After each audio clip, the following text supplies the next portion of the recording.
전국 주도권을 놓고 치열하게 경쟁하고 있는 한동훈, 이재명 거대 양당 대표들이 지구당 부활에서만큼은 한 목소리를 내고 있습니다. 비판과 반발이 적잖은데도 양측이 손을 맞잡으려는 의도가 무엇일까요? 이준엽 기자가 취재했습니다.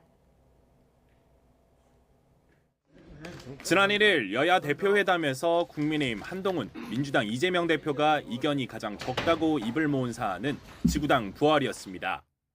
우리 한동훈 대표께서도 공개적으로 약속하셨던 지구당 부활 문제만이라도 우선적으로 좀 처리됐으면 좋겠다, 그 생각이 듭니다. 정치 신인과 청년 그리고 원외에서 활동하는 사람들과 격차를 해소함으로써 현장에서 민심과 밀착된 정치를 해내기 위해서는 지역당을 부활하는 것이 정치 개혁일 수 있다. 공동 발표문에도 적극 협의키로 명시하면서 최근 양측이 모두 참석한 토론회도 열렸습니다. 과거 국회의원 지역구 단위로 설치됐던 지구당은 고비용 구태 정치의 상징으로 낙인 찍혀 지난 2004년 여야 합의로 폐지됐습니다. 한나라당의 차떼기 대선 자금, SK 100억 원 비자금 문제가 연이어 터지면서 정치개혁 요구가 본물을 이루던 때였습니다. 지구당을 폐지한다는 얘기는 지구당이 갖고 있는 상근 당직자를 포함한 모든 조직을 없앤다는 얘기입니다. 사무실을 없애자는 건 아닙니다. 부패 온상으로 여겨지던 지구당을 부활시키자는 목소리가 20년 만에 나오는 건 정치 신인과 원외 인사들의 숨통을 트일 수 있다는 이유에서입니다.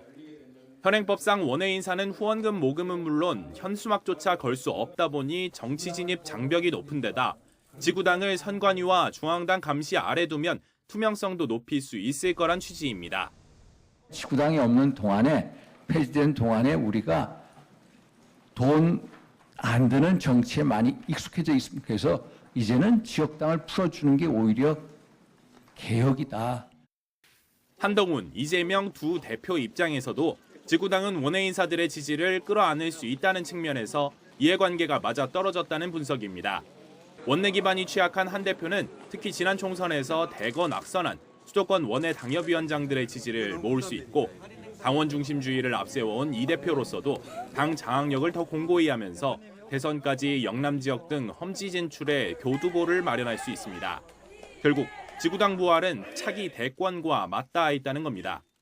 이미 시의원, 구의원, 구청장, 서울시장을 비롯한 풀뿌리 민주주의의 토대가 다 닦여 있고 투명한 회계 시스템 같은 것도 정착되어 있습니다.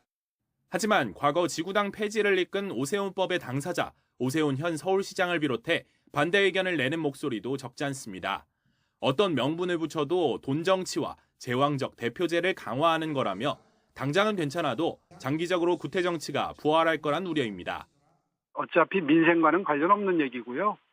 정치권의 이해관계인데 과연 국민들이 동의하실 수 있는 사안인가에 대해서는 좀 신중하게 생각해 줬으면 좋겠습니다.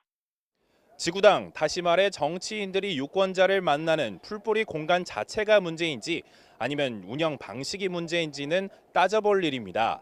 다만 지구당이 국민들의 먹고 사는 문제인 민생과 얼마나 밀접한 주제인지는 곱씹어볼 대목으로 보입니다.